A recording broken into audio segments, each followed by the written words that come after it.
I'm much classier than you guys, just for the record. This is how fat I am. I went to a chocolate seminar. You went to a chocolate seminar? I went to a chocolate seminar in Hawaii. What's up, Nsima? I hate that. Huh? I hate it so much. What do you hate, huh? It gives me such an incessant we've all become somewhat psychotic about everything at this point. You know, it's not just the way you eat or what you eat. It's now apparently how you walk and stand. Walk, stand, rest. There's just so many other things you can do throughout the day to kind of pick away at your fitness. For me and for us, it's like, how do we balance and how do we figure out how to get stronger, how to maintain and gain muscle, while also becoming the best humans? We're not really trying to have you guys stack up so much stuff that you're just completely fucked. We want you to insert some of this stuff into your life so it's a stronger, more efficient, better quality life. One thing I do know for a fact is you start at the same time, you get a 15-minute break 2 hours into your day. Can you walk straight for 5 minutes one direction, and then as soon as that 5 minutes happens, turns around for another 5 minutes, and then you have 5 extra minutes for like bullshitting at your desk? Can you do that? Like, I'm pretty sure you can. For most people, the gym, is bolstering their body to handle life well. But then if you're doing a lot of things that's compressing your body, now when you take walks, certain things hurt. Your knees hurt, your back hurts, your lower back hurts. I don't think you should be that beat up, and I don't think you have to be that beat up in order to grow. I know a lot of people. I'm still one of those people that's like, yeah, but I'm not jacked like you guys, so I'm gonna fight through some of this pain because I need to get there, and then maybe I'll assess once I'm there. And that's where I think that it's very beneficial to pick up some type of practice that isn't focused on the way you look. Can you decompress? Can you work on it in the other 23 hours that you have in a day? I keep telling my wife, I'm just like, hey, like, we keep feeding him this way, which is like right now basically like carnivore. I'm like, if we just make sure that he stays on this path, like, he's going to be in the top 1%. I'm like, do you understand like how like incredible that's going to be? Give those tribes people some fucking shoes, and they're going to be wearing them. You know what I mean? Give them some air conditioning. They're going to fucking love it. Give them some comfort. Give them a fucking refrigerator full of food and a couch. You know how long it's going to take to decode them from some of what they're used to? Yeah. A week. Yeah. A fucking week. And they're going to look in the fridge and go, there ain't shit in there. You know what I mean? Like, come to my house. Oh my God. Come to my fucking house and hang with me for a little bit. I'll fatten you right up. Power Project family, how's it going? Now, you know that we incessantly talk about sleep on this podcast, and sometimes it's a little bit too much, but the reason why we do it is because we know how important it is for your lifestyle, your health, everything. That's why I partner with Bond Charge. Now, they're a company that has all of these different products that helps you have a restful night's sleep.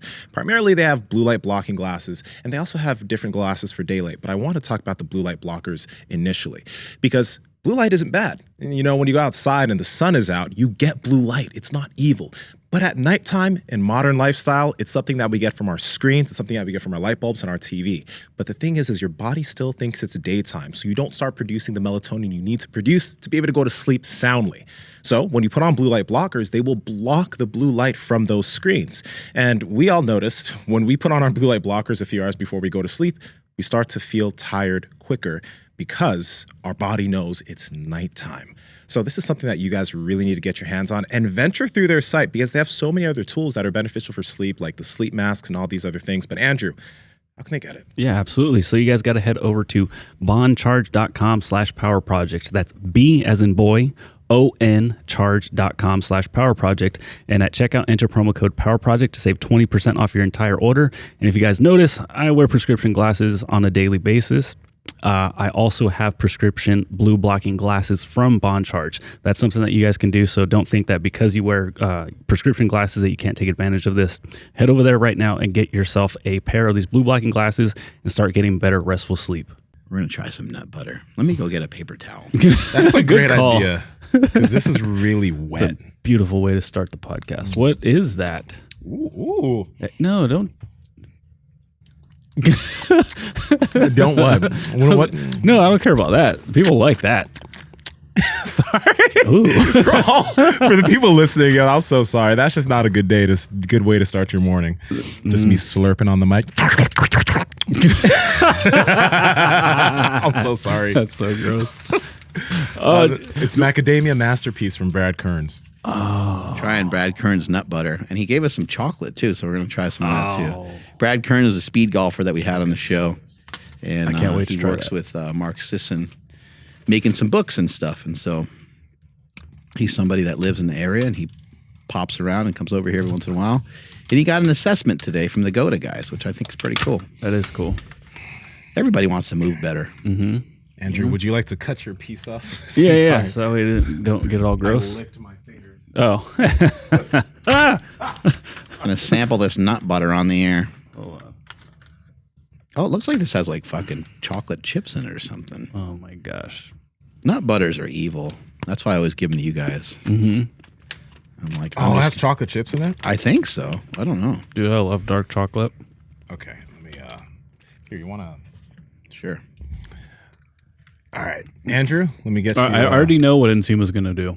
What is Nsima going to do? He's going to take a bite. He's going to take a square of the chocolate, and he's going to take a mouthful. Oh yeah, of course. You already know. I'm going to Mouthful of that nut butter.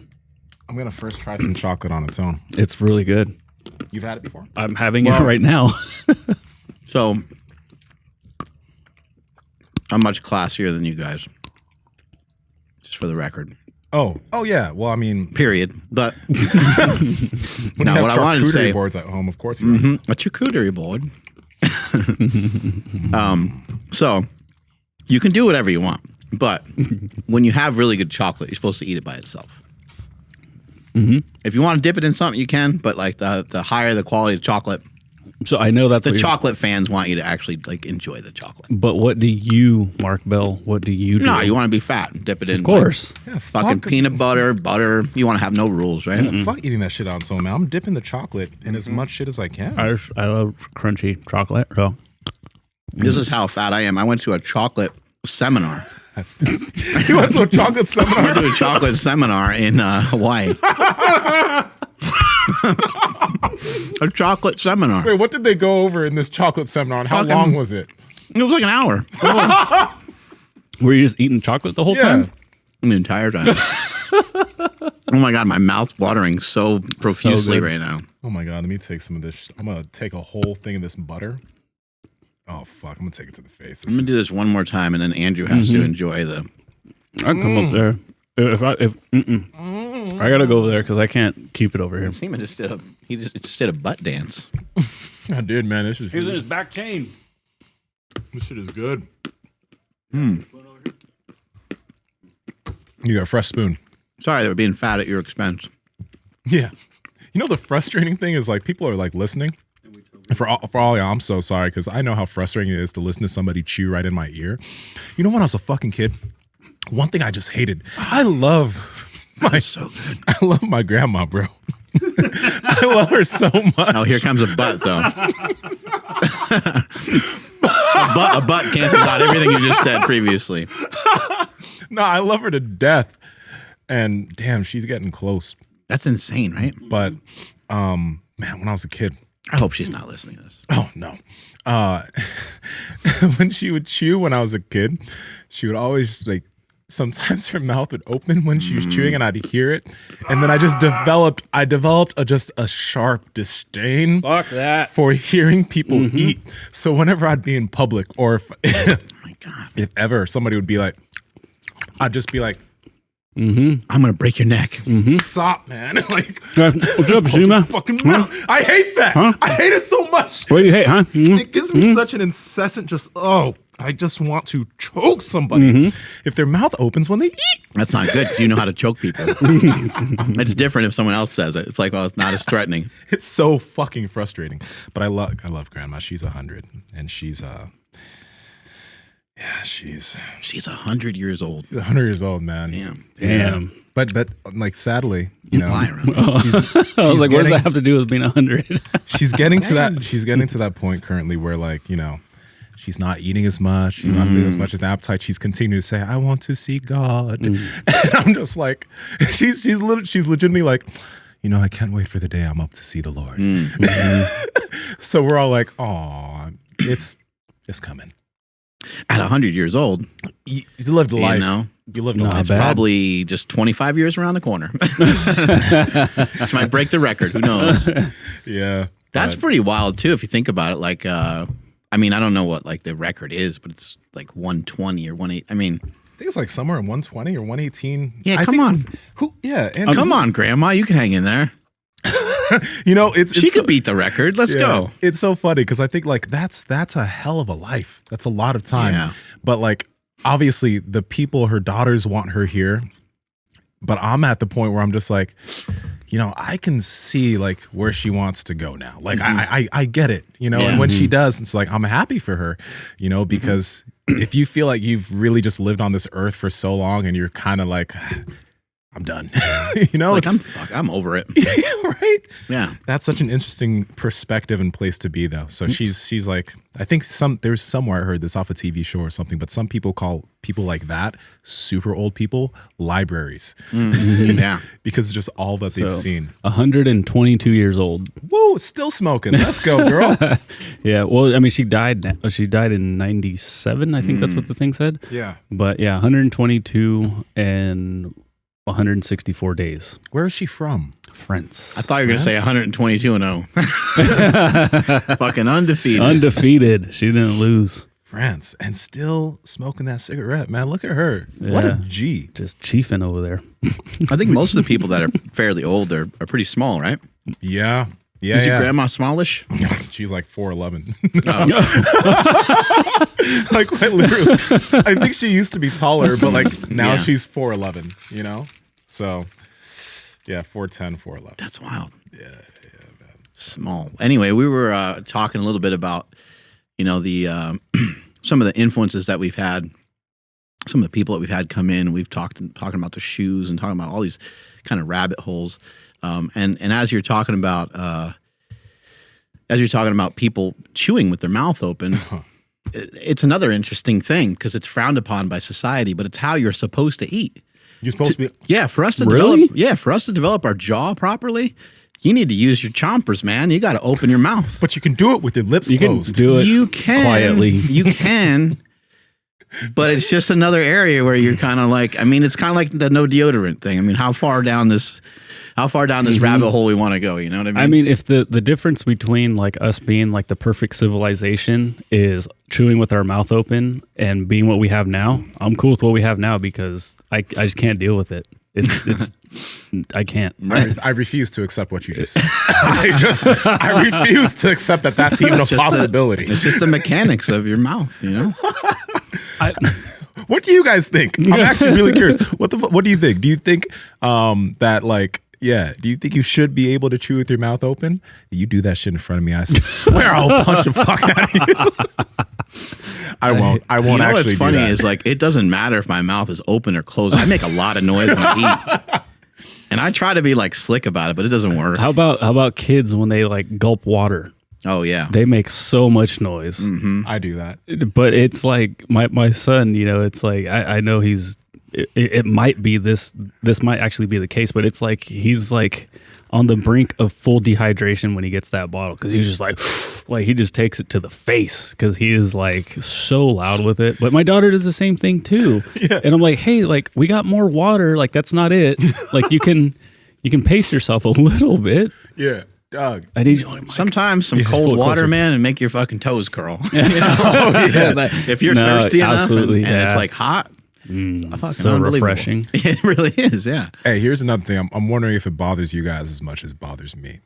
When people eat, when they get like shit around their lips. Dude, sloppy eaters. They're almost one and the same though. Like the ones that open their mouth and then they get shit and they just leave it there. They just leave it. Like, oh man, when I see just, like, someone everywhere. Yeah, when they're eating, they got some shit up here, they got some shit down here, and there's just like, I'm just like, even if you're eating with your mouth closed, lick around your fucking lips, please.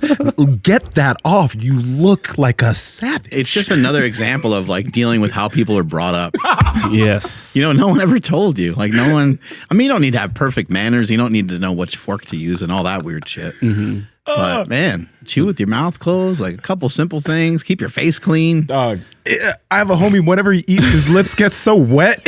Like his lips just get so fucking wet. It's just everything's grease and crumbs. I'm just like, man, if you keep doing that shit, I'm gonna kill you. Or just do that in another room, or I just gotta leave because I can't be in front of it. And what's really funny is like those are the people that like you can offer a napkin and they'll be like, no, I'm good. I'm like, what are you talking about? Like, will you please? No, you're not okay. Will you please take this? Take the fucking napkin and clean yourself up, you child. God dang. Or like my daughter will like, I mean, she's not like messy, but you know, like here's a napkin. She's like, no, I got it, and she just wipes her face with her wrist or something. Let's go. That's like, hey. Come on. That's legit. Hey, like, it's all we got napkins. But we have become, we were talking about this earlier, but we've all become somewhat psychotic about everything at this point. You know, it's not just the way you eat or what you eat. It's now apparently how you walk and stand. Walk, stand, rest. Rest. Yeah. Yeah, because we're resting more than we're doing anything. And if we're doing that out of a proper positioning or whatever, it's like we're conditioning ourselves for more bad habits. Would be good to know how to sleep, you know? Like not, you know, there's a lot of sleep hygiene stuff and there's people that talk about it, and you hear people kind of briefly, they're like, you should sleep on your side or your back, or like they mention it kind of briefly, but you don't really hear people talk about it a lot. I know when we had the GOTA guys here the first time, they mentioned kind of fetal position and your feet, they still wanted your inside ankle bone to be high. Wait, really? Even- in your sleep, they want your inside ankle because bone high? If you're on your back. Because, when you're on your side, Yeah. you have your toes can kind of cross over each other, and both your heels can be out. One heel is like one leg is pressed against the bed, and the other heel is high. You sleep water. I'm trying to sound like Gary. That's right. Oh, good Sleep luck. in water. I can't do it. Oh man. Yeah, well, my wife got assessed today, and she was like, she thought it was a problem because when she sleeps on her back, her feet will go in. And so he's like, no, that's perfect. And she's like, okay, cool. She was concerned, but Sleep and go. Oh yeah, Yeah. your feet go out a lot of times. mine definitely do. Yeah. I think so many people. Yeah, the hips aren't usually. They usually don't want to turn inward when you're laying on your back, and Right, then plus, I think if you built yourself up with muscle, you probably built yourself up with a lot of muscle through squats and deadlifts and things like that. And I think they're going to kind of pitch you into that position. But I think what we're learning and what we're coming upon is that there's just so many other things you can do throughout the day to kind of pick away at your fitness with hopefully better results and maybe less time in the gym and just like better overall efficiency. And then maybe you have better overall efficiency when you play a pickup game of basketball, or maybe you want to play softball, or you want to get into a volleyball league or something. You know, Andrew and I, we went to the 49ers, like we ran around and bounced around, and like I wasn't in a lot of pain 2 years ago, but like I was more dysfunctional and I was stiffer. Yeah. And I wouldn't have jumped on it. Like when we first got in there, I'm like jumping on the gymnastics thing, and I'm jumping on the trampoline, and I went on the treadmill, and like I just wouldn't have. I would probably have not even tried a lot of that stuff. Throwing the football around a little bit, I probably would have done that, but we were both doing it, and your back has been blown up forever. Yeah, like I mean, I didn't do the trampoline because of the back, you know. But how hilarious would it have been, Mark Bell and Andrew just fucking jumping on a trampoline Right. at the 49ers facility? But everything else, you know, that steep ass hill, I was like, oh shit, dude. Like I was like, I don't know, it's pretty steep. But then, you know, Ryan went up, and then I'm like, fuck it, let's go, and just sprinted right up the thing. And then, you know, like, hey Ryan, we got to go backwards now. You know, we had so much fun. We were playing. Dude, Ryan Soper, he's an asshole, He's so strong. and he's so athletic. Did you Yeah. see him Moves jump? really well. Have you seen him jump rope? I haven't seen him jump. haven't. He's in there jumping rope, and he's just like he's running up and down the turf. You know, y'all remembered Ryan did track though, right? I know he's a fucking beast. His track, he played basketball, he played Yeah. football. He did triple jump. He did triple jump. I didn't know he shit's did im- triple jump. that shit's Whoa. impossible. Yeah. But Yeah, how does that? Oh. But Andrew, an interesting thing about what you mentioned is like, I think this is something that the GOTA guys have talked about. This is something that you hear talked about from Naudi Aguilar and Weck. It's like there's a lot of behavior switching that happens because there's some people that look at the they'd look at that hill, right? And immediately there's like, I'm just going to run up it. Like there's no friction in your mind of, can I run up this hill without it?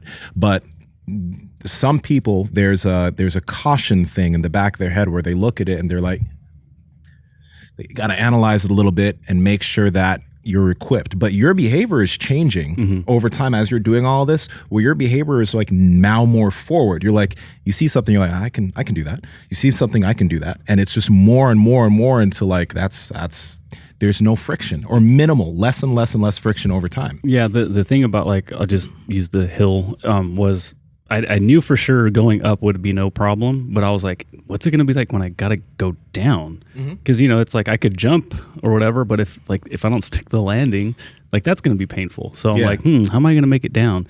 And then Dustin Perry, the strength coach for the Niners, was just like, oh, if you just want to go down slow, just hang on to the side. And I'm like, oh, well, no shit. And then I got up there and I realized that the turf was different. It was way stickier than like the AstroTurf that they had on the rest of the field. And so then I was like, oh, this is actually cool. And then once, just like little kids, once they kind of get comfortable, then they go a little bit too crazy. And that's kind of what we did. We just had so much fun. We just kept going up and down that damn thing. Yeah, we did it a bunch of times. I actually got kind of sore from like the workout that we did there, which was it was a good workout. Kind of like brief. We didn't do a lot, but like we did enough to get, I guess, have a stimulus. And if you think about like little kids, like how they act and how they play, I think as it's pointed out by Ricky from Goda, he was saying it's everyone's like birthright to be able to go play and do shit the way that you want to do it without hardly any reservations. I mean, maybe it's a good idea to think, oh, if I'm going to do this cliff jump, like how close are those rocks? How far away is that? Like, am I capable of jumping out? Like those things I think make sense. Like, is this safe for me? But how cool is it to be kind of uninhibited and just say, I'm just going to jump over this thing. I'm just going to do this. This is going to be a blast. Become uninhibited. And then also over time, we've realized how much certain things that we may be doing are inhibiting us. Like to get really, really good at, and I want to, when I say this, I want everyone to be assured that I honestly still want to be as jacked as I possibly can be. Like I'm not sacrificing that necessarily. And like you are still, Mark, you're going towards this running stuff, you're going towards this movement stuff, but you still like to be jacked. That's not something that goes away. But you do realize, and I've realized how like, okay, to become really, really good at being able to do a heavy barbell squat, what inefficiencies build in terms of the way I move by being able to squat 600 pounds or being able to squat 500 pounds. To get really good at that position, what have I potentially done in terms of, and made actually worse to the way I move to do this? And then how does that affect the way I go about everything else in life? The way I walk, the way I jump, the way I look at, obstacles. Can I actually do those things? Or now, because I've become so good at this skill, other things in my body have tightened up that now I don't feel comfortable doing things that are more, that have to do with life. And then now for I think for me and for us, it's like, how do we balance and how do we figure out how to get stronger, how to maintain and gain muscle, while also becoming the best humans that we can be, as in moving the best way, because that's like, as we go and talk about all the reps you get in with each step you take as walking and all of that, you realize like that's the thing that as you age, it's going to make the big difference. That's the mover, right? I mean, how many steps a day do you get in? Are you having, I think what happens to a lot of people is they have a day where they got in some good training. They might've got in a couple walks. They probably did pretty well in their diet. And maybe they do that for a day or two, but then it's like the middle of the week. It's hump day. It's Wednesday. And they wake up a little bit later because they stayed up a little bit later. They miss the workout. They go to work. They come home from work. They're tired. Like, fuck, it's still in the middle of the week. That kind of thing. And it happens to everybody. Absolutely. It's really easy to have that happen, especially if you have a 9-to-5 job. Luckily for us, we get to kind of play around with this shit all day. So it's easy for us to sit here and be like, we got our fitness in for today. Meanwhile, other people are like, fuck you guys.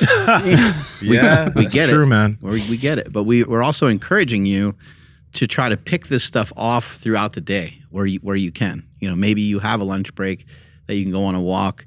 maybe instead of eating lunch, which this might sound crazy, maybe you fast and then you walk. And then when you go home, that's your time to eat. We talked about 1 meal a day. We've talked about intermittent fasting. Like there's a lot of ways you can play this game. And there's a lot of opportunities to kind of pick stuff off throughout the day. But it's not just the hour in the gym. Because sometimes I think people keep thinking like, man, they keep fucking tacking things on. The fucking goddamn power project's ruining my life. And like I posted the thing about the Ultra shoes, and some people were like, fuck, man, now I got to order these. Like I already got the, the Vivos. The Vivos. Got the Vibrams. And I got the Vibrams. Now I got to get these. And there was a couple people on there. I was surprised. They were like, yeah, dude, I got all three because you've already been talking about them and they're sick and they're helping change my life.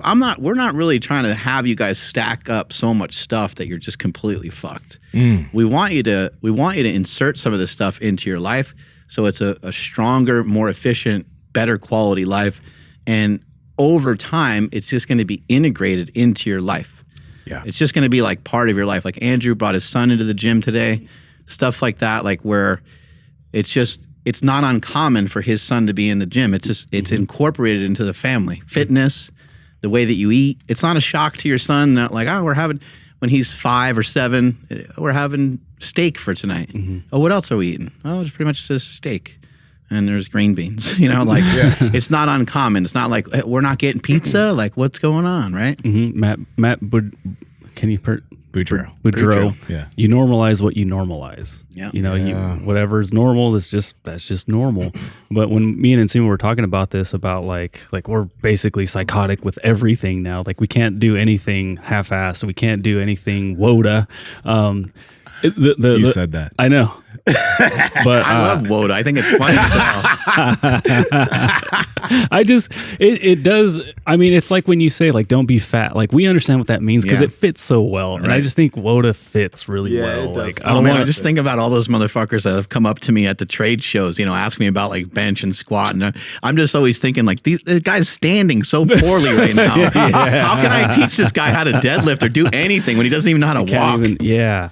I'm just like, fuck, man. But so when we were talking, because, we, just like everybody, it's like, fuck, we gotta go grocery shopping, running out of time. Well, look, there's Habit Burger. Let's go get some meat patties and like, let's just chill. And it's the first time we've gone inside Habit in a very, very long time. But what I remembered was... They're like, Andrew! It's been a while, yeah. Well, dude, when I first started going there, they were just like, what do you mean you want meat patties? And now they have a fucking button for it. So, like, I've helped push that along the way, at least at one location. But when I was there, I was, like, so excited to get a Diet Coke. Because, like, I don't buy Diet Coke. I usually, if I am going to buy Coke, it's Coke Zero. But, like, to have a fountain drink, like, oh, this is nice. And I was just thinking, like, yeah, you know what? Diet Coke, I remember, it fucking sucks. Like, if you're drinking Coke and then all of a sudden you have a Diet Coke, you're like, ugh, this is gross. But here I am super fired up to be drinking this, I'm like, yes, let's go. No calories, like, and I'm going to enjoy this. And then I started thinking, it's like, well, if people think that's weird, we used to get fired up for the exact same thing because at Habit, they have like the thing where it just says soda. So you get carbonated water. So you get soda water. That used to be a huge celebration. So like it gets multiple layers of this shit, but it's like, can you, we'll get a little crazy with it, but like I am not too far removed from the 8 to 5 job, like of Monday through Friday. One thing I do know for a fact is you start at the same time, you get a 15-minute break 2 hours into your day. Can you walk straight for 5 minutes one direction, and then as soon as that 5 minutes happens, turns around for another 5 minutes, and then you have 5 extra minutes for like bullshitting at your desk? Can you do that? Like, I'm pretty sure you can. When it comes to the drinks, can you try drinking a water? Can you try drinking a diet soda? Yeah. It's not that difficult. And then again, so like you have your lunch break. Can you go for another 5 minutes this way, 5 minutes that way? I think you can.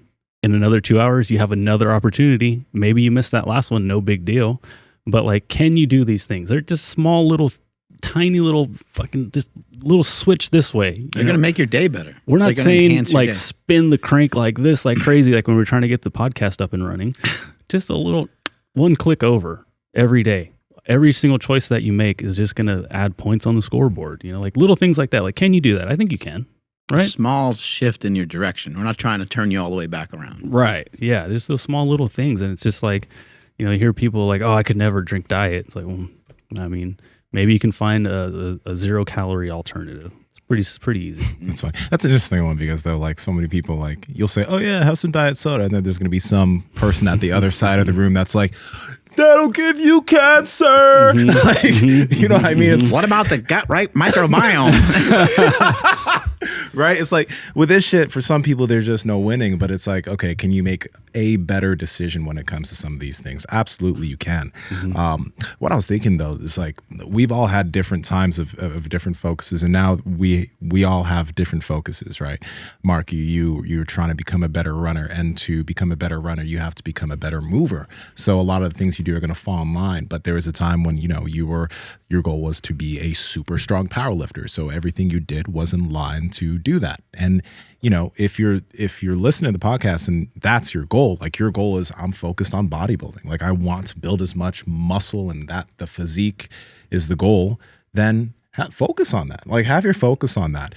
And the same thing if you are a power lifter who's like, I want to be as strong with these lifts as possible. If that's your goal, that's your goal. But maybe something you can start to insert into the way you think about all these things is, okay, if I have the goal of trying to SBD as much as I can, I'm going to do everything I can with that. But now can I add in some practices in terms of like maybe some mobility prior, right? Either some go-to mobility stuff or some mobility stuff you see from Kelly, so that when I do these movements, they won't be doing as much potential damage in terms of the way I move outside of the gym. Because, we know with all the spinal compression and all the compression that happens from squatting, not just on your spine, but then on your ankles, it'll actually affect the way that you take every single step during your day. The amount of individuals who do powerlifting and bodybuilding who we see who are super duck-footed, and then their steps every single day they also pattern the way that they squat. You think about down the road, how would that lead to potential movement dysfunction? Maybe right now your movement isn't your main focus, but can you do certain things that are going to mitigate what progressing those lifts is currently doing to you? And then also, as you become someone who moves better, the lifts you're doing will actually be better. Like you'll be able to probably squat more in a more comfortable position. You'll probably be able to deadlift more in a better position because now you actually move better and more functional as a human being. It's so interesting to like hear some of these things that are now being said and have the background that I have. These are all things that have been uttered by Louis Simmons. These are all things that I've heard him say. He's been talking about this stuff since like the 90s. Yeah. Straight feet. He wanted people not only to squat with straight feet, but he wanted you to walk with straight feet. And when somebody walked with their feet pointed outward, he's like, that person's got weak hamstrings, Smelly. He had all these anecdotes and all these information on everything. And he was smart enough to understand that like he loved powerlifting, but he also was smart enough to understand that like you better figure out a way to mitigate this stuff. Because these movements, they kind of suck. They're not really the smartest movements. Like I've said before, bench press, I love it. I made a lot of money off it with my product, a Slingshot. Like I love bench pressing. I'll always love it. I've always been, when I was young, I was pretty good at it right away. And it's something I've had a lot of fun with. It's a movement that I really like and I enjoy. But if you just think about it from a fundamental standpoint, it doesn't really make a lot of sense. Like you have both your arms pinned back behind the midline of your body with a large amount of weight. Like people can usually bench press, even if they're not super strong, they can usually barbell bench press, especially a man can barbell bench press a lot of times their body weight, sometimes even double their body weight. Now that's getting to be like, that's a lot of weight. And if you think about it in a natural, in nature, like where is something like that going to occur? Like where are you ever going to do anything like that? We're made to punch, we're made to throw, we're made to defend, we're made to carry stuff. Like all that makes sense. But to lay down like that on your back with a fixed barbell and you have a fixed thing that your back is resting on, and it just doesn't make a lot of sense. The squat with the weight on your back doesn't really make a lot of sense. The deadlift doesn't really make a lot of sense in terms of like that bar, being something that is hard for you to like figure out how to manage to get close enough to. A trap bar is a little nicer on you. But anyway, Louis figuring out, let's mitigate the squat. Let's do a box squat. Let's mitigate a bench press by utilizing bands and chains because it lightens the load in the bottom of the lift where the lift is the most dangerous. Let's do board presses. Let's do pin presses, again, where the range of motion is shortened, again, much like what Joel Seedman is talking about. When it comes to deadlifting, they didn't pick, at Westside, they didn't pick weights up off the ground. Very rarely. In competition, they did. But in preparation for the competition, speed work was sometimes done off the floor, but most of the other work was rack deadlifts and partial range of motion deadlifts and good mornings. And he produced like 20 some odd 800 plus pound deadlifters. So he figured it out a long time ago. And I think a lot of that is something that people can still apply today. If they still want to do some of these movements, try to figure out ways to either mitigate them or try to figure out a way to decompress from those movements. If you're going to do those movements, if you still want to squat and do a regular squat, that's fine. You still want to deadlift and you still want to get after it with the heavy movements. Again, Louis Simmons was talking about this a long ass time ago. That's why he invented the reverse hyper. That's a decompression device. That's what it's for. Yeah. To decompress your spine from all the spinal loading that you're experiencing through deadlifting and squatting. And also, like, let's not forget, we did talk about this on the recent podcast that we do with Gary and Ricky from Goda. There's a lot of decompression happening around the ankle. I mean, not decompression, there's a lot of compression happening in the ankle. And when you're doing something like a squat, or when you get to the top of a deadlift, a lot of the movements in the gym, when you're load the ankle. So that ankle's super compressed and it can't move and have the mobility that it should be able to move because it's so tight in there.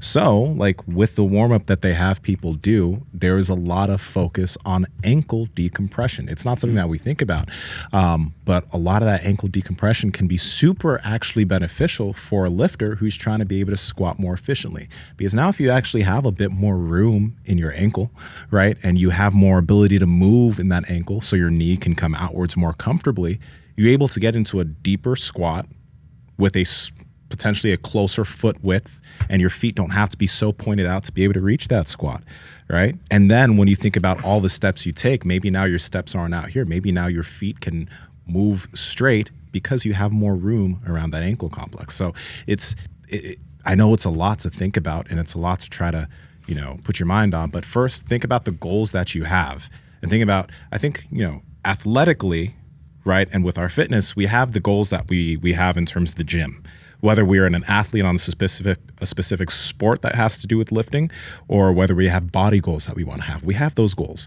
But I think another set of goals to figure out is like outside of the gym, how do I want to be able to live? Like, how do I want my body to be able to function? Because I think that's a lot of the stuff that we've been really diving into. Like, okay, I want to be able to walk well so I don't have pain in these different areas. I want to be able to jump. I want to be able to hike. I want my body to be able to do all these things outside the gym, because for most people, the gym, is bolstering their body to handle life well.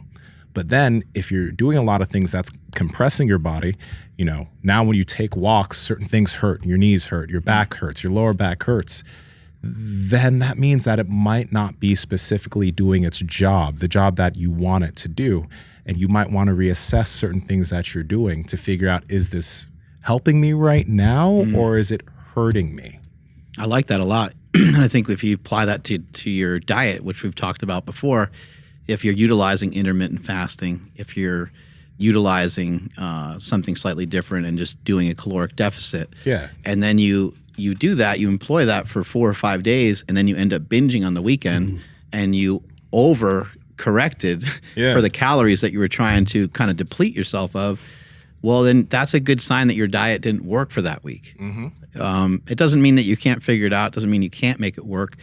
But if you try it again and it doesn't work, and you try it again and it doesn't work, then it means it's not working. And you need to find a different strategy. If your lifts are ending up like living in your body for too long, it's one thing to like not be able to walk up the stairs very well, not be able to get down the stairs very well because you did have a leg day that had a lot of volume to it. Those are normal things for people that are trying to get bigger, for people that are trying to get stronger. That happens. But is that like sitting around all the time? Is that there all the time? And if you're conditioned and you're trained well, then like, why is it happening so often? Like I don't think, and maybe you can chime in on this too. I don't think you should be that beat up, and I don't think you have to be that beat up in order to grow and in order to get stronger. No, I don't think you do, but I think that's okay. I love Mike Israetel, and Mike Israetel has very specific goals. So does some of the guys that he works with, like Jarek Feather. I think his name's Andy Huang. Yeah, some of these dudes get really big. Right? They get really big, but they have very specific goals. And their specific goals is I'm going to be the biggest and the most jacked. And to do that, there has to be a level of intensity to my training. So when you see Mike train and you see these guys leave the gym, they're fucking like, man, these guys are throwing up. You know what I mean? But they have those very specific goals of I want to be the biggest, right? Now, when you think, if you're in bodybuilding and you're a competing bodybuilder, maybe that's your goal. Maybe, I still don't think that, let me put it this way.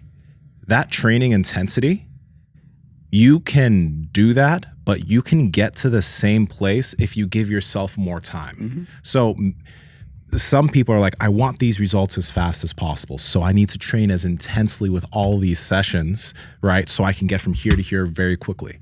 I think that if you took a more long-term approach, you could get to the same destination, but it would just take you a little bit longer if you just lower that training intensity.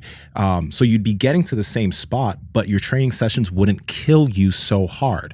But then that's the problem, is that it's hard to be like, okay, instead of me saying I want to get to this goal in 6 months, I'm instead going to give myself this goal for a year, right? And when you double the amount of time it's going to take you, but then you're training, and you're not training as intensely, you feel bad because you're like, I'm not doing enough work. I don't look like what those guys are doing in every single training session. But it really doesn't need to be that way if you're willing to give yourself more time. I think that if you also shift your mindset to giving yourself more time, you'll be able to kind of shift your focus to, okay, I don't want to really be in pain. I want my body to feel good.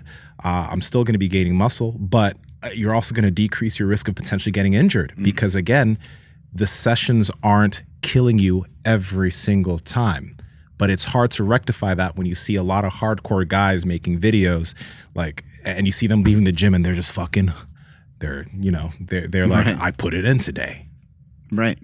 And I think, if you are somebody that wants to feel good, look good, be strong, and it's not your goal to be as jacked and as strong as possible, I think all the more reason why you don't need to necessarily limp around. Now, you might limp around here and there because you might try something new. Yeah. You might try something different. You might make a mistake here and there.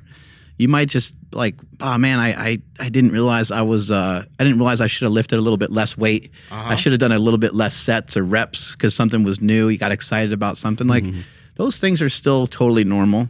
And those things still happen to all three of us. Like we still get fucked over every once in a while because we're pumped up or excited about something. But the way that I've been feeling right now, and the reason why I'm so excited, and the reason why I keep talking about it, and people are probably like, man, I wish he would just talk about lifting heavy again. The reason why I'm so excited about it is because I feel so good. Yeah. I feel really good. I have a little bit of pain in a couple areas, but the pain's been sitting in those areas for a really long time.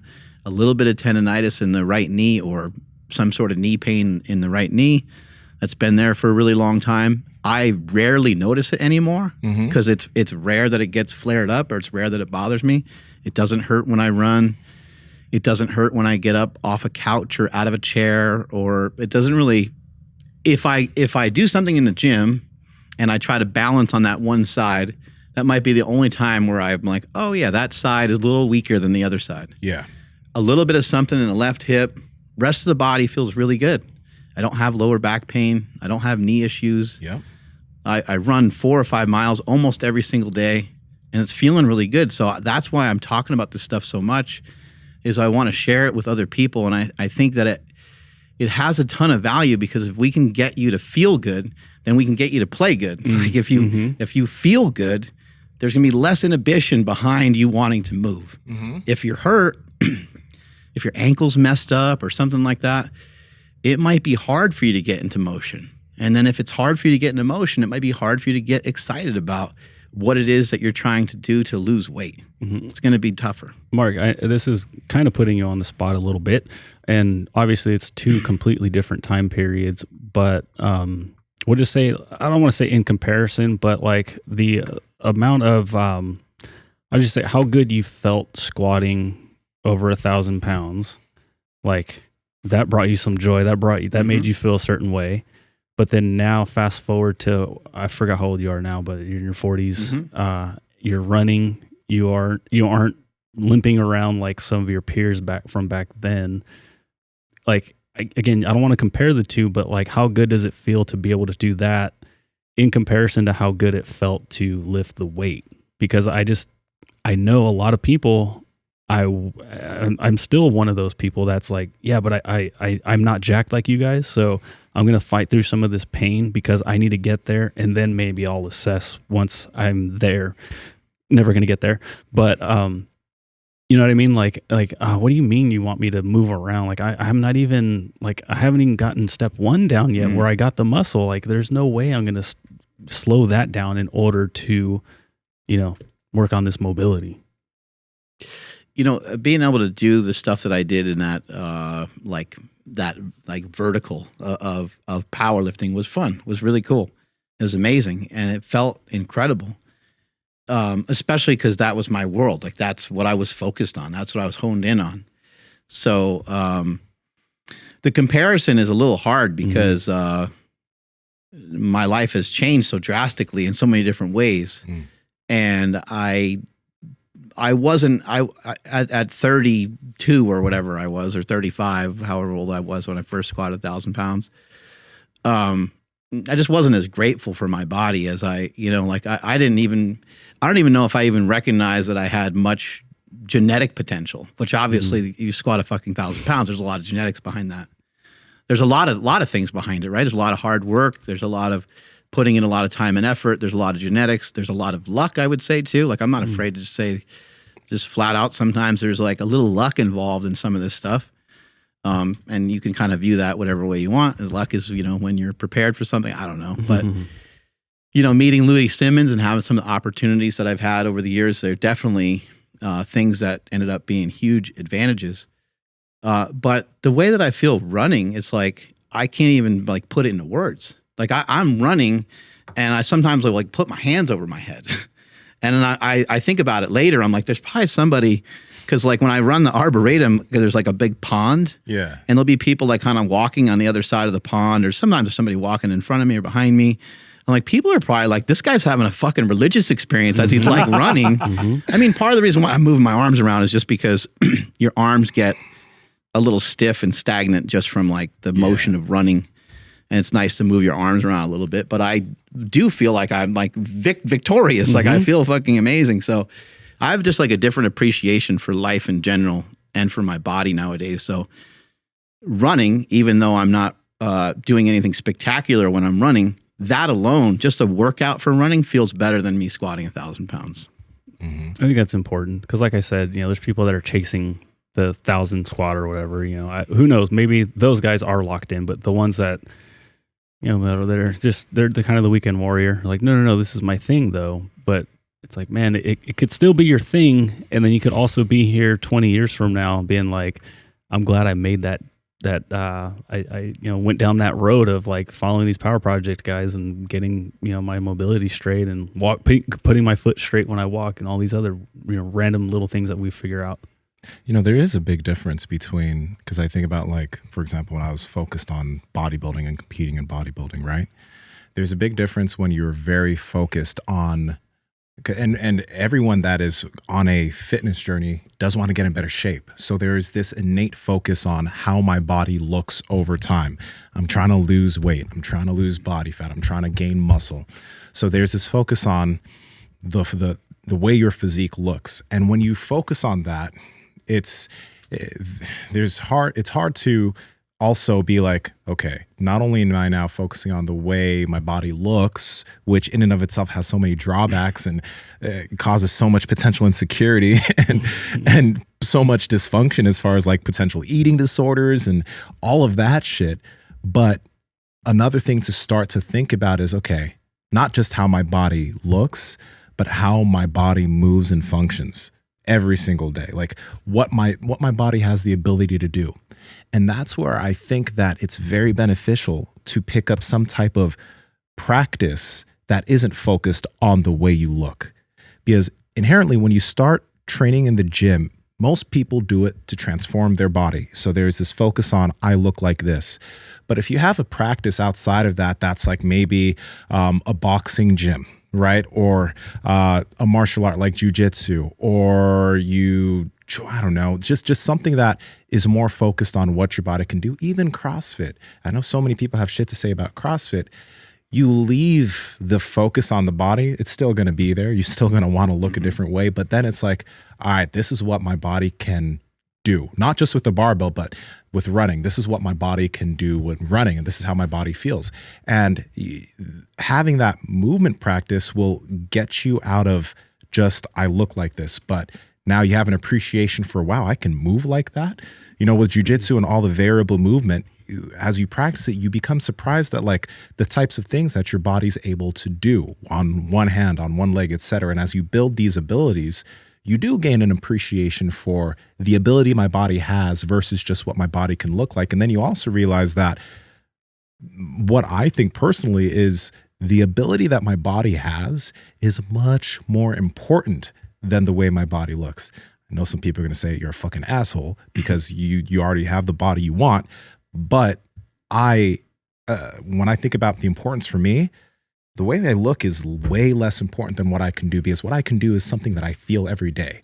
If I had dysfunction in terms of the way I was, and I do have some dysfunction in the way I walk and my relaxing positions or whatever, but when I had more dysfunction, I would feel that more. When I'd go and take a simple hike, I'd get out of the hike and I'd be like, fuck, why are my knees sore, right? Well, why is my lower back hurt, right? That is dysfunction in the way my body moves. And even though my body looks great, it doesn't move as well as it potentially could. And for how long? You know, that's another thing. You know, we saw some of the GOATA guys talking about some of the receivers and some people making certain cuts on the field, doing certain things certain ways. And I don't know, maybe you get to the end zone that way. Like maybe you beat somebody on a pass pattern and you catch the ball and you score. But for how long? And for, you know, with whatever it is that you're doing, your powerlifting, your CrossFitting, how long can you keep landing in the clean position with your knees nearly touching each other every time that you catch a clean? Like can we just agree like that just does not look right? Like that doesn't look, can you work on it? Can you use lighter weight? Can you try to have your feet straighter? Or if you can't even figure that out, if that's too difficult because, I don't know, maybe your body mechanics, maybe you've been lifting that way for a long time, maybe you're a high-level Olympic lifter and you just are like, fuck it, man, I'm just going to lift it. Can you decompress? Can you work on it in the other 23 hours that you have in a day? Which you don't really have another 23 because you got some time for sleep, right? But can you work on it in another fashion? Is there another way that you can work on it? You know, if you remember when we had Squat University on, I always forget the guy's actual name. Aaron Horshing. When we had him on talking about working on what you could work on and fix what you can fix, I love that. Yeah. I love that because that allows you to go to jiu-jitsu and for you to do your thing. That allows me to still do meathead like shit in the gym. I'm going to work on what I can work on and I'm going to fix what I can fix. Yeah. Now that I have new knowledge, I'm going to apply that and I'm going to fix what I can fix. But it still doesn't mean that I'm not going to work on what I can work on because I have a skill set developed in powerlifting. So it's a disservice to myself in some ways to not squat or to not deadlift or to not. Those are movements that I like. They're movements that I enjoy. So I still want to figure out ways of doing them in some way. Not to my detriment, though. I'm not going to do them any longer. I mean, I still might fuck with them here and there to my detriment, mistakenly, in like experiment, right? But like today, I ended up doing a set with every kettlebell that we have. I just picked them up off the ground. And I was like, let me just mess with kind of like squat deadlifting them. And then I'm like, let me put I'll get on my toes and I'll kind of push the hips back and I'll pick it up kind of with my inside ankle bone high. And I'll put it back down and I'll try to keep the inside ankle bone high. So I did that and I did sets of 3 and I went up to the heaviest one that we have, which is like the 206 or whatever. Yeah. And I moved that shit around and it felt good. Yeah. You know, so like I'm still going to incorporate what I want to incorporate, but also I'm going to play around with. It doesn't make any sense for me to do stuff and only listen to Gary What does Gary know about the fucking gym? Gary don't know fucking shit about the gym. Clip that. No, I'm fucking around. I'm fucking around. Our boy Gary doesn't know shit about Gary. the gym. You know what I mean? People are going to be like, dude, there was like 10 seconds of just bleeping. What happened? No, Gary and Ricky, put them both in that boat. Like, they know a lot about human movement. Yeah. And I respect the fuck out of that. And that's why I'm listening to them on this overall system type of thing. And I'm going to pay attention to that as much as I possibly can. But I was even telling your wife today when she was going through some of the drills with Ricky, I said, don't forget, trust your own intuition. As I was telling you with your hip, you're like, I'm not really feeling that too much. And like, Andrew, you know what to do. Like, he's trying to get you to feel your hip or your glute. Just go for it. You might have to move a different way. And then you were like, oh yeah, okay, now I feel it. A lot of us have been lifting for a long time. A lot of us have been in the gym for a long time. So don't wipe out your own intuition and what you already know. Just keep your belief system open so that you can challenge that a bit from time to time so you can get better. Hey guys, I want to tell you about Merrick Health, the premium telehealth clinic owned by Derek from More Plates, More Dates. Now, when some people think about Merrick Health, they think it's just another one of those testosterone companies or another one of those blood work companies. But Merrick Health is really cool because, yeah, you can get your blood work done, you can get hormone optimization, but you can also get nootropics. You can also get Viagra. You can get literally whatever you need from that clinic. And they make it very, very easy for you. That's why we love Merrick. So, Andrew, how can people learn about it? Yes, Merrick Health is not just a one-trick pony, but if you did want to get your labs done, we highly recommend the Power Project panel. That's 28 different labs. That's also going to come with a client care coordinator that's going to give you a lab analysis, and they're going to work with you and help you optimize your body. Again, that's at merrickhealth.com/powerproject. At checkout, enter promo code PowerProject to save $101 off that entire panel. Links to them down in the description as well as the podcast show notes. This is the really interesting about what you're saying. First off, you mentioned the play aspect of things, right?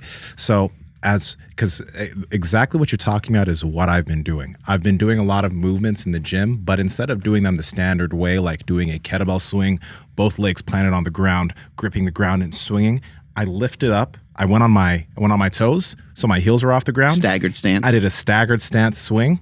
And the funny thing is, as we talk about this stuff, people are going to be like, or if you do that, they're going to be like, that's unsafe. You're going to get a lot of people injured talking about doing stuff that way.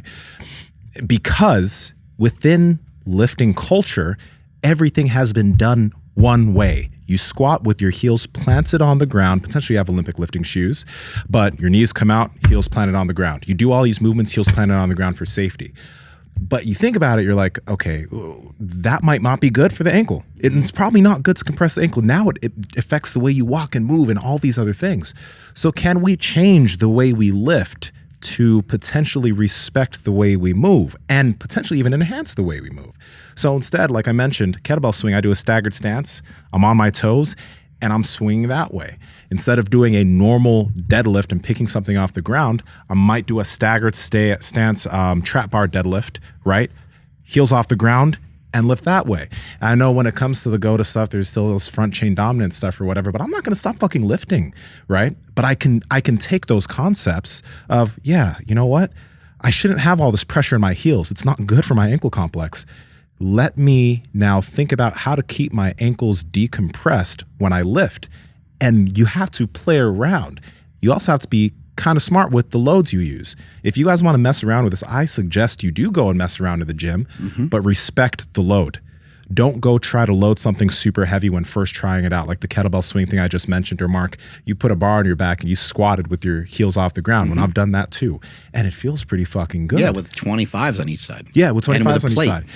You could do that, number one. Also, you could do that with the kettlebell, a staggered stance kettlebell. You could have kettlebells here in a clean position, and then you could squat down, keeping your heels off the ground, but respect load. And I think that's one concept that all of us have been utilizing and changing with the way we lift. We still lift. I still fucking love lifting every single day. But now it's not about the load that I have on the bar. I don't give a fuck about having super heavy load on the bar.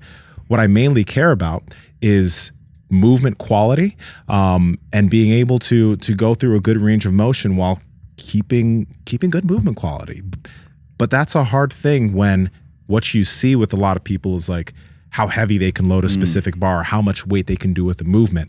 When that's the focus, you get yourself into really dangerous, murky territory with injury. But if you instead focus on movement quality and what you're doing, the way you're moving with the load, you should probably be okay. And you mentioned Olympic lifting shoes. You know, what are Olympic lifting shoes? They're a mitigator for bad form and bad technique. Yeah. What would be the best way to mitigate an Olympic lift other than not doing it?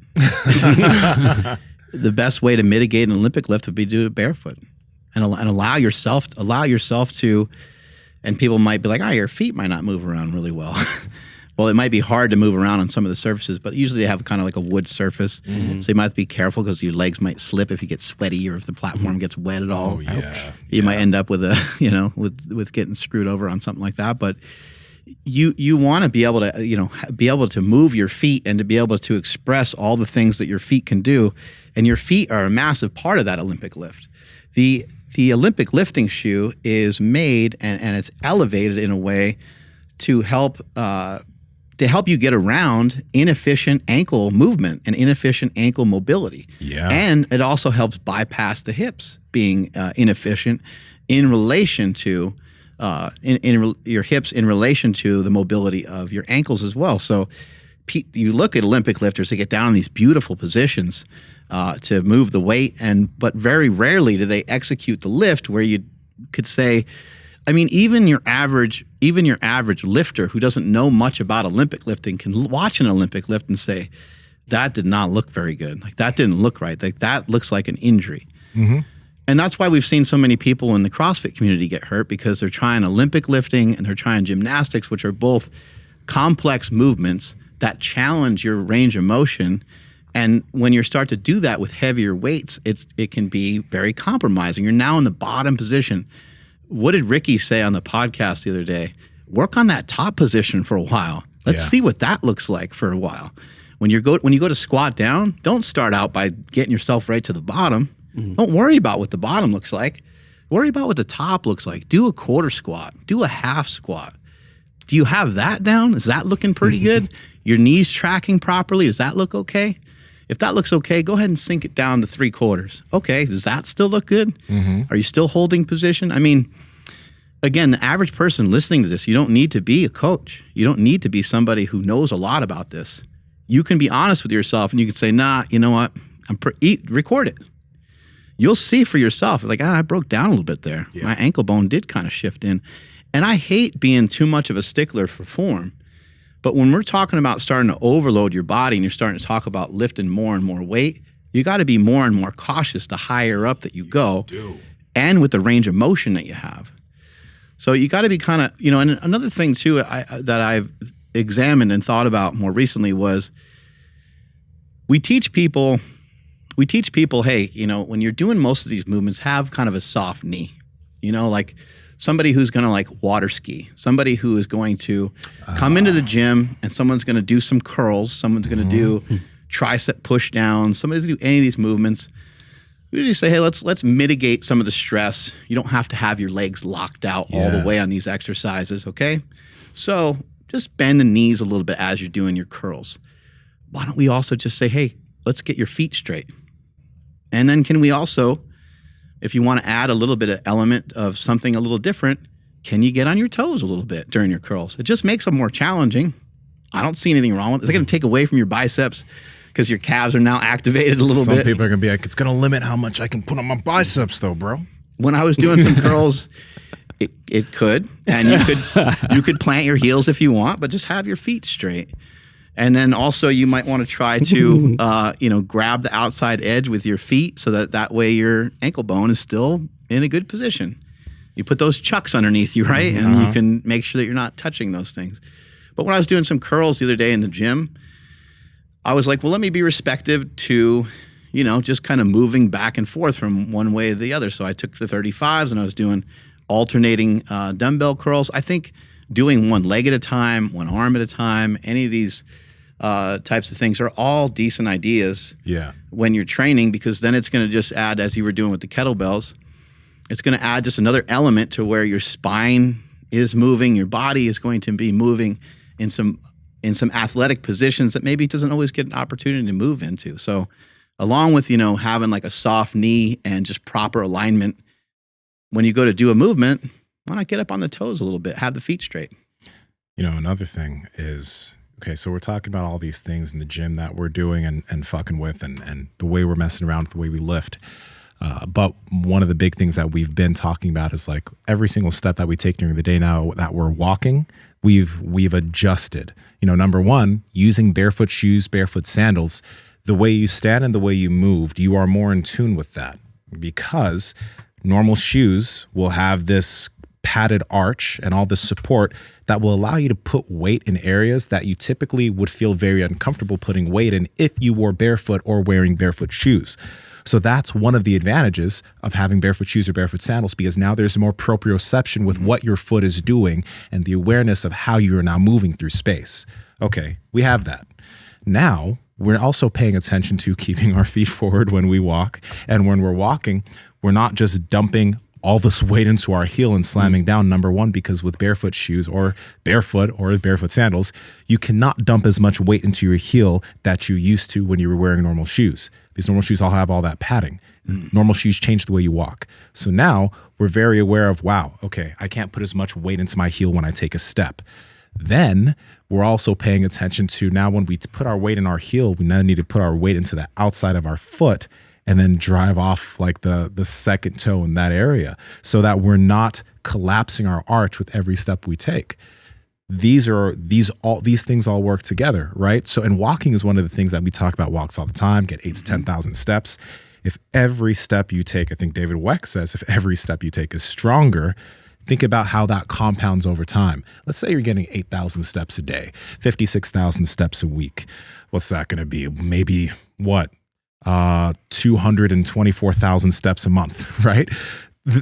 Sure. In a year, it's going to be 2.2 million good steps, or actually 2.8 million good steps that you're taking during a fucking year.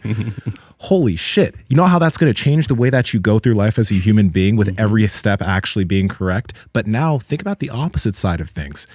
When we weren't so psychotic about this, and maybe when we were just walking normally, all the weight that we were dumping into our arches every single step of the day, taking millions of steps a year, doing that, how much dysfunction that then has on the knees, the hips, the feet, right?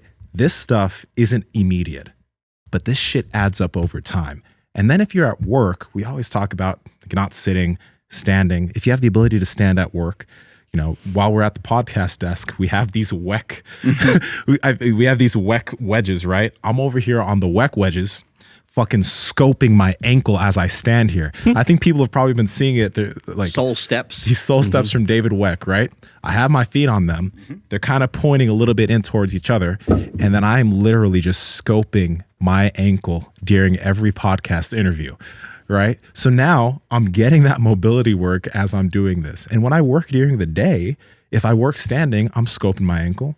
But then if I sit, I'm fucking sitting in Seiza, I'm sitting cross-legged, I'm sitting on the ground, so that I don't get all this dysfunction from seats. So figure out what you can do. The stuff you do outside of the gym can propel you way farther than the gym can. Because if you're only spending an hour in the gym, but as you said, Andrew, the other hours that you're awake, if those are spent doing the right things, this shit can happen. It'll compound. It'll compound a lot. And it's addicting. It's so addicting, just as addicted as we are to the gym and, making gains or whatever. You go for that 10-minute walk and you're just like, oh shit, I'm in it right now, I'm making progress right now. And then also like, we, like you were saying, like, we get into the gym to like help our physique, whether it be to lose weight, gain muscle or whatever. And then when you see somebody that like, oh shit, I think I'm bigger than that person, like, or I got more muscle, like, fuck yeah, like you get fired up. Well, now when you're walking straight, you see everybody else that's duck footing, you're just like, shit, well, like I'm doing something a little bit better than them. And then I think about that with like, you want to just go up to the person and say, you're a piece of shit. Walk away. They'll be like, what? What the fuck is that? I'm better than you fucking peasant. That guy had his nose so high up. What the fuck was that? That's fucked up. That's great. When it comes to like diet, the way we walk, a lot of these good habits. Yeah. Like what you were saying, like when we spent, my entire life walking, with my feet out and like causing back pain and all these things. But it's like now that I'm reversing that, it's sort of like, you know, my knees are aging the opposite way than they're supposed to. Same thing with like the diet, you know, it's like we're going to be able to maintain our like, I don't know, just how healthy we feel like into our old, like later ages or later years. And then for like my son, I keep telling my wife, I'm just like, hey, like we keep feeding him this way, which is like right now, basically like carnivore. I'm like, if we just make sure that he stays on this path, like he's going to be in the top 1%. Like, do you understand like how like incredible that's going to be? And how like impossible it is these days because it's so easy to feed kids yummy food because it's everywhere. But I'm like, it's like these small little, I mean, that's not a small little habit, but like the walking, you know, and of course the exercise too, but then like the diet too. It's like, man, we could be setting him up for like the absolute best life that he could ever have. When he's 8 years old, he can make a decision, you know, and he can say, you know, Dad, I want to play baseball. And when he goes and plays baseball, he'll be the kid on the team that has muscle. Right. Everybody remembers the kid. Everybody remembers a couple kids when you were in school. Yeah. Jason Hudak. I could think of his name right off the top of my head. And his fucking brother, too, was shredded. His brother had a sick mullet, too, by the way. Ooh, sick. But yeah, they looked like they were on PEDs, those little fuckers. I mean, they were smaller guys, smaller frame guys, but they were lean as shit. Yeah. And I remember like being kind of the bigger kid, being the husky kid. Those were my nemesis, like when it came to like arm wrestling and shit like that. Like at lunchtime, I mean, I remember still being able to beat them just because I outweighed them by 700 pounds. But when it came to like running, it came to push-ups. I mean, those guys could fucking move. They were the fastest kids on the playground. And it was just like, I think for them, I don't think they were on a like specific diet or anything. Yeah. But I think that the parents had good habits. I think the parents did have good habits because they were all very athletic. They're all in really good shape. And it's like, why not we're trying to give our kids the best opportunity possible. And so it's super annoying to all of a sudden try to change everything on a kid that's 13.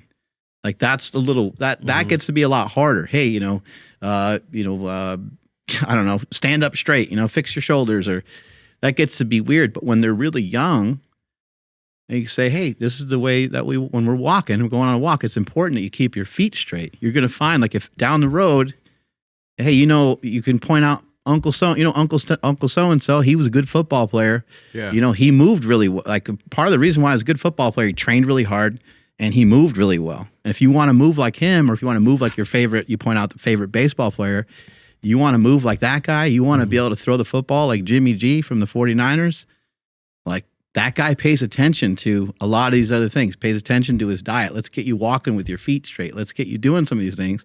Whatever way you got to encourage them when they're young, and then they'll have those habits ingrained in them. Yeah, dude. Yeah. Yeah, and then for like for my daughter, she just turned 14, and so like we are trying to like all the shit's clicking, so it's like, damn, like, you feel like, oh, I missed out on so many opportunities. Like so much time has passed, some of these different patterns have been locked in already. But for her, right, if I say, dude, keep your feet straight, like, get in your back chain, like all these, I'm just eye roll. Right. It's just like, ugh. But again, normalize what you normalize. When it's, there will be like sweets in the house from time to time, but she doesn't reach for them as often as you would think, because they're there. Like she has candy from like Halloween from like 8 years ago. Like it's just always there. And it's like, kind of like, it's gross. So like I leave it there because it's like, if she does have candy, it's going to have a bad response. Yeah. But so what is she listening to? She's listening to the actions that we take every day. So that's like the number one way that I can say like I am helping to teach her how to do things is like she's listening to you and Stephanie talk about having your feet straight at the dinner table. Exactly. You know what I mean? Yeah. And she's seeing us sit on the floor when we do watch Stranger Things, like it's just exactly. She's listening to us by just watching. And that's the thing though. It's like when we had Matt Boudreau on and, his kid's fucking correcting him. It's because he made, he made certain things and certain actions normal. It's like, this is the way we do things. And if I tell you to do this, you can correct me when you see me not doing it. It's like when we bring these people on, when they tell us about certain things, we're fucking doing it. So if you do have kids, right, and you're trying to do that, well, your kids will model you. Right. So they'll be like, well, I mean, you do it. So, let me take that. And one thing I really do dig is that we fucking are actually changing things. You know, none of us here think we're some fucking ideal level of perfection. We all have these inefficiencies that we're currently working on. And that's why we're trying to talk about it, because we're like, fuck, like if we, you know, I've been able to get my feet to a certain point and actually change certain behaviors. You know, I know if I can do this, then everybody can do this. You know what I mean? And it's just going to be a constant progression. But you got to remember, it does not happen quickly. Be patient with yourself with this shit, because it you know, it takes, you're going to have to be aware of how you do things through your day. As you fix it, don't get mad at yourself, just adjust and move forward. I'm very rarely sedated, you know, as we talked about in this podcast before. And I've mentioned many times, like doing two things at once. And some people think the quality of like one thing goes down, you're doing something else. But like, if I'm doing something kind of boring, like decompressing at the end of the day, it's kind of boring, you know, just sitting there watching TV. I love spending time with my wife. I love spending time around my kids. But when I go home from here, I'm not really doing a whole lot. And that's good. Like, I shouldn't be doing I did a whole lot during the day. I've been with you guys. I did a bunch of podcasts probably. I lifted. I was alone with my own thoughts through either a run or a walk. Like, I practiced all those things. I may have already cold plunged for the day, depending on the day. But like last night when I was watching some TV, I'm in like a recliner and I'm like rubbing my calves on like a baseball. Yeah. You know what I mean? It's like I'm always doing something. I was sitting there playing with my toes. I'm like, that damn right pinky toe. I still can't get it to move the way I want. And it's in between, focusing on like a show that I'm watching with my wife, but it's not harming anything. It's not, I'm not sitting there like texting or trying to plan the work day the next day or anything like that. If I have to do something like that, then I'll walk away and I'll email or whatever. If I have to do something, I usually just get away from whatever the environment is that I'm in, so that it's clear that I'm like, I've moved on to doing something else for a moment, pause the TV or something like that. But after I was messing around with the calf thing, I threw some Normatec boots on and puffed up my legs and did that shit too. I don't know if you guys have ever messed with that thing. What is that? Oh yeah, those things are dope. What does it do? They're just like it's like a compression cuff, giant like, compression cuff, giant penis pump for your legs. Big sleeping bags that go around your legs, but then they get pumped full of air. But it's not just like what is compression, but like then the compression will like go up and then go down. It's like kind of gets blood it's jacking flowing. your leg off. So it is jacking your leg off. Sick. Okay, it's intense too. Like I put that shit all the way up. Of course, it like blows your feet up. And then it goes up your legs and it goes like to your knee and to your quad. I have like I have ones for like the hips, which I haven't fucked with yet. I don't know what the fuck that feels like, because it already kind of I had it up. I had a couple times where it unfortunately caught a nut in there, and it kind of like that would hurt. Yeah, I had to like kind of pull it out and move it out of the way and stuff. It was really weird. But super elastic. It's like, oh shit, it's hot out here, you know. It's hot here in Sacramento, so it's gonna hang down a little bit. Quick question, guys. I do have something else I want to mention after this, but I have a question for you because our boy Angelo was talking about it. How do you feel about boxers? I mean, I currently do wear boxers, by the way, you know, but Angelo got me thinking, because Angelo, when I was talking about like, oh, my boxers are so sweaty and I'm about to go podcast, I smell, he's like, do you ever have to like reach down to your shorts and maybe adjust your boxers like that? I'm like, yeah, man, I do it all the time. And Angelo's like, I don't ever do that because I'm perpetually commando. And I'm like, why don't I do that? Yeah, he said he only wears boxers when he benches. Does he get a hard on when he benches? I mean, yeah. Like, why do we wear boxers is my question. I think too revealing if you're always commando. I mean, there's certain shorts that are like, but sometimes you gotta contain that monster. Okay, so this is the thing. I thought about that, and I was just like, okay.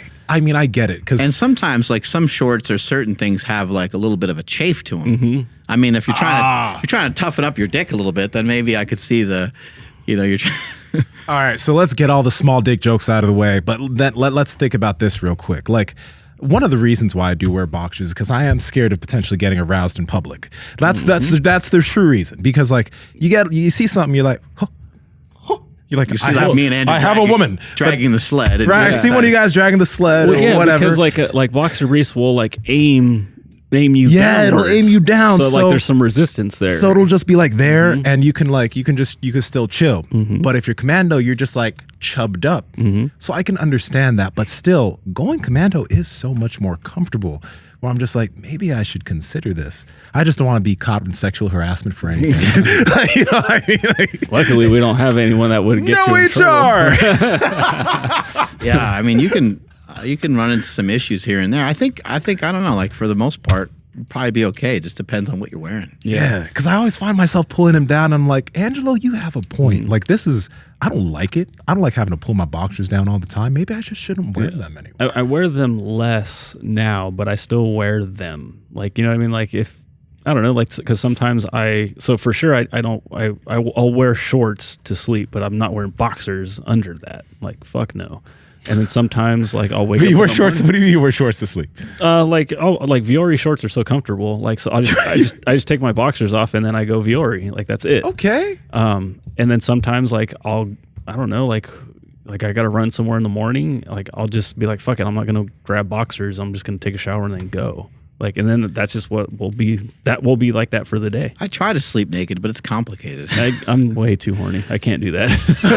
Whoa. Okay. Can't keep your hands off yourself. No, it's just instantly. I'm just like I'm gonna find stuff. Like I can't do it. Like it has to be like tucked your away. dick's like magnetically going towards your. Yeah.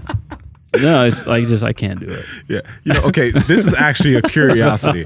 We were talking about the way you sleep at the beginning of the podcast, right? We were talking about that. If you go deep down that rabbit hole, there are going to be people that say, oh, mattresses are too comfortable and too soft. Like Sleep on the floor. Bro. Doesn't Liver King sleep on some hard surface? Yeah, Okay. like some plywood and bricks and shit. So that's something. But I'm curious, how do y'all sleep? Because I sleep in the nude. My girl sleeps in the nude too. And I wouldn't Well, you guys want to take sleep. care of each other's issue that I run into all the time, right? Because if you're both naked, you have no kids, you just Yeah, but sometimes we do just sleep. Like it's not like every day. Weird. You know? Not Sometimes, I'm just fucking with you. no, sometimes we do just sleep. But if I put on some boxers to bed, now I feel too restricted, right? So I'm just like, this is actually, we should put a poll up. How many of you guys sleep naked versus sleeping with clothing on? That's an interesting thing. Sleeping face down is a trick. Sometimes if you're naked, you gotta figure out like how to kind of get your. and so like for Yeah, I can't. Do you ever sleep face down? Yeah, sometimes I do. Sometimes like I don't know if I have a like really hard time falling asleep. I sometimes will go on to like my stomach and I'll be like to the side. You know, I'll be kind of like to the side. You know, one leg up kind of deal or whatever. But then I gotta like orient my junk a particular way. Yeah, I can't because so I sleep with a pillow between my knees, and so my dick's just gonna be all over this pillow. Yeah. So I can't, and it gets hot. You know, like I do have the 8 sleep mattress all the way cold, but like as like the temperature gets warmer in the morning, like sometimes I'm just like, whew, sweaty down there. You know what's funny when she left because she was gone for like a week. It's been a really rough week, guys. It was a rough week. Nsima's been really like tense. Had a lot of energy. But I was legit sleeping with a pillow. Like you like when she left, I went in bed the first night. I was like, God damn, something's missing. And then I grabbed a pillow and I cuddled with the pillow. I was like, oh, like okay. No, I was gonna say she's been replaced, but I'm You're not like gonna a say dog, that. like lying in their clothes. You know. oh, we got off track. No. There Nope, was something else. gone forever. No, it's not gone. You put Andrew, her stop. panties on your head and went to sleep. didn't That's you? how you got. Oh yeah, I it. sniffed the fuck out of those See, panties and I knew just it. went to town on myself. I No love choice. that smell. I knew it. It's don't you though? Like Yeah. oh, best. it's the best thing ever. It's amazing. What were we about to mention though? This was actually quite important. The last thing I wrote down was never sedated, but that was 10 minutes ago. Never sedated. Oh yeah, just like doing multiple things at once, kind of deal. And yeah, who the fuck knows? Yeah, I don't know. I guess it is gone forever. It wasn't good, but we were gonna. Talk, Yes, so. we were gonna talk about Mind Bullet. Oh, we were gonna talk about yeah. because I sent you a clip. Oh yeah, let's see Yeah, this shit. Joe Rogan and Tom Segura were talking about Mind Bullet today. Oh really? I don't Yeah. know why it's so small. Oh shit. Well, that's what she said. I know. We got the audio. That's fine. I can't see. I like the Kratom. Have you taken that? I have taken Kratom. Have you taken it as a pre-workout? No, well, yes. Well, I've taken it as a bunch of different things, but you know, Chris Bell, Chris and Mark Bell? Yeah, we were talking about them the other day. So Chris Bell's the one who turned me on to it. That's who turned me onto it. And so he tells me if you take a small amount, it's sort of like a mild stimulant, like a cup of coffee. Yeah. But if you take a larger amount, it has a different effect. So I go, well, how many do you take? And he goes, well, before I work out, I take 10. I go, 10? 10? I didn't know that. You take 10? Capsules. I go, so I take 10. So I took 10. And I was high as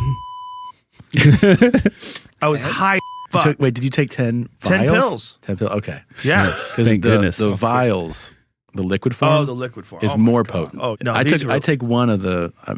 I've been doing it for a couple weeks, Yeah. and I fucking ready to go. I Does love it make you feel like you're ready to work out? Like you feel better? I do. It's a weird drug. It's a weird drug though, because if I'm being totally honest, I also feel more confident on it. Really? Nice. Yeah. Oh. Yeah. I'm just like, I don't know. Feel more confident. But that's good, right? I think it's good for going into a workout. It makes me laugh because you say that and somebody goes, "You mean like cocaine?" And I'm like, I guess so. It's kind of like opiate, right? I mean, I've heard different commentary about it, but Yeah. I just know that I really liked it for their stuff. Mind Bullet. I really liked it. Yeah. There we go. There's a good Mind Bullet ad right there. Holy shit. Hey, man. Mindbullet.com, promo code powerproject, save you a shit ton of money. Hey, actually. They were talking about that off of Tom talking with Rogan about the book that Tom Segura wrote. Tom Segura wrote a New York Times best-selling book. So he's a New York Times best-selling author, and so he's talking about having deadlines for that, and he was talking about working, and Rogan brought up Adderall, and he's like, I haven't never messed with Adderall before, and they were both talking about how they both think that they would like Adderall too much, so they were like, we never messed with it. And that's when Tom Segura brought up Kratom. He's like, you ever tried Kratom? So he really likes it for that kind of stuff. I don't know, get you in a flow state, make you kind of feel better. Oh, dude, from somebody that came from I've said many times searching for like the right nootropic to kind of get me in that flow state. I mean, spending hours editing photos and videos and stuff, nothing worked as good as Mind Bullet. Like it's as far as like getting into that flow state quicker, but then also like staying zoned in, like there's nothing that comes close to it. And I've tried a bunch of different nootropics. I even tried Adderall before, and I'm glad that by the time I got to Adderall, it was already way overhyped because I was expecting, the Limitless pill. Right. And when I tried it, I was just like, this is okay, but like in comparison to Mind Bullet, I was like, this is kind of bullshit. And so like for me, when I take, I like the capsules. The potion's a little bit strong for me, so I just take like 2-3 capsules, and like I'm off to the races. I will say this because like I did Adderall once because somebody here had some, so they're like, "You want to try it?" I'm like, "Yeah, I guess let's do it." And I was always scared of doing Adderall because I'm like, I don't want to like this shit too much. I felt a little bit of it. It wasn't as strong, honestly, as like the Mind Bullet potion. The Mind Bullet potions were pretty fucking strong, and you feel good. I've always told people you feel conversational, but whenever it comes to anything like this, I always tell people to assess your habits down the line when you get into the habit of using it or anything, because you can get some people can get into a point where it's like now it's like something that they need, like the pre-workout. You can't work out without pre-workout. You can't have a conversation or go to a setting without, Or you have anxiety if you don't have it. or you have anxiety. If things You're like get there, worried, yeah. you have to assess. And that's the thing. I fucking love Mind Bullet potions. I love it. But I'm one of those anal people who like always assesses, how am I feeling? I test myself to see, okay, I'm going to do some podcasts without it. Am I still cool? Right. Oh, okay, I'm still cool. If I go a few days without it, do I feel like I'm craving Kratom? Oh, I'm not? Okay, cool. Right. You just don't want yourself to get there with honestly any substance. That being said, it's really fucking good. Like that's the thing. It's like, it's really fucking good. Yeah. It's incredible. I didn't use any today, and there's a lot of days where I just don't. Like Same. it just kind of depends. It depends on the day, depends on the vibe of the day. I still do this, but it's not great to utilize anything to pick you up. Like you want to be up anyway. Like you want to be prepared. Like you want to, like, there are some days, there are some times where maybe you didn't get the best sleep or something happened and you had to be up earlier. So there are situations where first thing in the morning, you're downing caffeine, and it's because literally you're tired. But personally for myself, I found that if I have a good night of sleep and I have a cup of coffee, that turns me into a fucking superhero. Yeah. And if I have like, if on that same day I had a good night's rest, I have my morning coffee, maybe I got a workout in, and maybe later in the day I take some kratom and I go for a run, same thing. Like I feel incredible that way. Yeah. But if I'm dragging and I'm tired and I'm trying to rely on this or caffeine, it doesn't matter what I try to rely on at that point. Like it just makes me feel kind of worse almost rather than making me feel better. Yeah, I've heard you even say like the times where you should have the caffeine is when you do get the good rest and you're actually feeling pretty good already. That's when you should really like rev your engine up. But when you're already dragging, like use that time to be like, this is a sign that I need to go to sleep. So I'm actually going to cut the caffeine. I know it's going to suck, especially if you're in like a mundane job where you have to do a bunch of paperwork and shit. It's going to suck. But, maybe you can use that as like punishment for not getting to bed early or some shit. I don't know. Just like wait a little bit, wait until you feel a little bit better. Like if you, an example would be like, instead of right when you wake up having caffeine, and Andrew Huberman and other people have talked about this is stuff like I just have been doing for a while, just because I recognize that I didn't really need a cup of coffee right when I woke up. So instead of doing it right away, I go outside. I usually go in my backyard. I walk around a little bit. I might cold plunge. 20 minutes later or so. I'm not really big on like routine, just because like even that can kind of make you antsy about like what you're doing and not doing. Once you get off your routine, oh no, the day is fucked. Yeah, I didn't cold plunge today. Right. And then you're self-sabotaging because you're just like, I didn't get my kratom, I didn't get my mind bullet, I didn't get my cold plunge, and now I'm going to have a bad day. And then you like, you will yourself to have a bad day. But stack the big habits. Stack those up. Yeah. Stack those motherfuckers up. And when those are stacked up and you feel good, and then you have some caffeine, that's when it gives you that zip. But if you're trying to do it when you're tired, now you're like wired and tired, and that doesn't feel very good. That's the thing. That's what we always talk about. Like have your sleep, have like your activity, have all these habits that honestly are free. Have these things set, because when you add things on top of it, it becomes better. When you add exercise on top of a good sleep routine, good habits as far as like what you're doing during your day, it's amplified. But if you're getting 4 hours of sleep and then you're trying to stick to your diet, right? Even your diet is sabotaged by your bad habits. But if your habits are in line, and these things don't cost you no money, right? Adding some kratom into the mix, and even your nutrition, all these things are going to be amplified. Because I agree with you, honestly.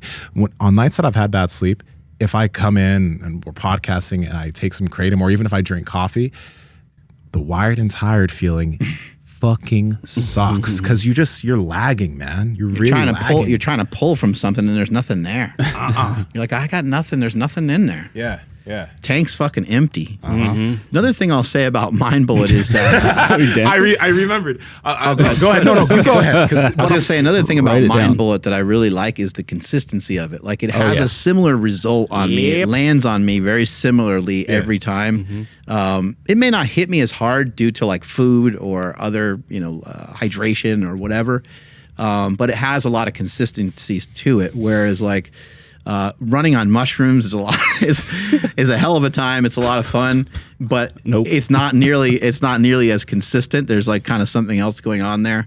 And then even trying to use like pre-workouts and stuff like that. I've had runs where I'm like, I didn't even really feel the caffeine, or I didn't really feel any of the energy from it. And with Mind Bullet, I feel like I get a consistent vibe from it every single time, no matter what I take it for. Dog, I agree. I think a good healthy concept for anybody is to start to respect substances, because like I lemon teched some mushrooms this morning off of what Chris Bell mentioned, because I was like, let me try this shit. I'm a big guy. Yeah. On a side note, the shrooms that I got from this one dude, like this strain or whatever, fucking strong. Like after I looked it up, I was like, oh, so this amount of this strain is like comparative to 2.5 grams of this strain. I was like, I know wow. what you're talking about. I realized that afterwards, and I was just in the gym doing my GOTA assessment, like, okay. Anyway, but outside of that though, like when it comes to substances, whether it be kratom, whether it be shrooms, whether it be weed, whether it be caffeine, like respect the substances and respect that the effect that it has on you. Try not to, like, if it's part of your ritual to use something before you work out, it is good to experiment with how you feel without as much of the substance. You know what I mean? So that you know that, okay, I'm not dependent, because it's the same thing with weed. When people bring marijuana into what they do, it becomes their only way for them to fall asleep. It becomes the only way for them to wind down at night, the only way for them to go into social settings if they go smoke. And then it's like, I'm not myself without it, right? So can you get the benefit or the benefit aspect of these substances? Can they work well with you, but can you still be great without them? That's how I think about it. And that's how I've integrated it all into my life, because I'll smoke weed, I'll do mushrooms, I'll use kratom. And I just make sure to pay attention to my overall use, make sure that I haven't built a habit, and make sure that I'm still a good version of myself when I'm not using it, right? I don't even fuck with alcohol anymore though, because I just don't find it beneficial. I'll drink it every now and then, but it's not something that's part of any of my ritual anymore, right? So it's just respect the substance, yo. Yeah, trying to get better at caffeine. But one thing I forgot to mention, Mark. First off, thank you again for opening up the beach house to us. We went down to Bodega and we weren't planning on staying there, but Mark, sent me a voice memo. It was just like, hey, you guys should stay there. I'm like, here we go, let's do it.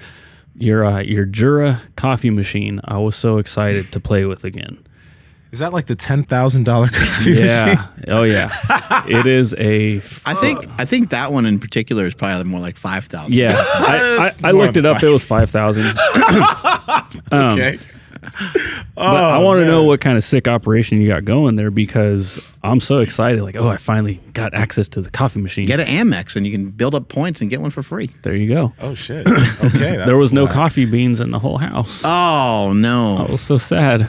That happens sometimes. So I went to that little store like up the road and Dude, got that place something. is fucking incredible. They have the guy was just like, yeah, there's two stores in the whole town, so we have to have everything. And I was like, but then you have that one person that has that one random thing. He's like, we have it. I'm like, sick. Diekman's it's called, and you can go in there and you can get a plunger, you can get a wrench, you can get like bait to go fishing with. You can get a pizza. You can get a pizza, a sandwich, like you name it, you can get anything in there. And there's a really nice view outside.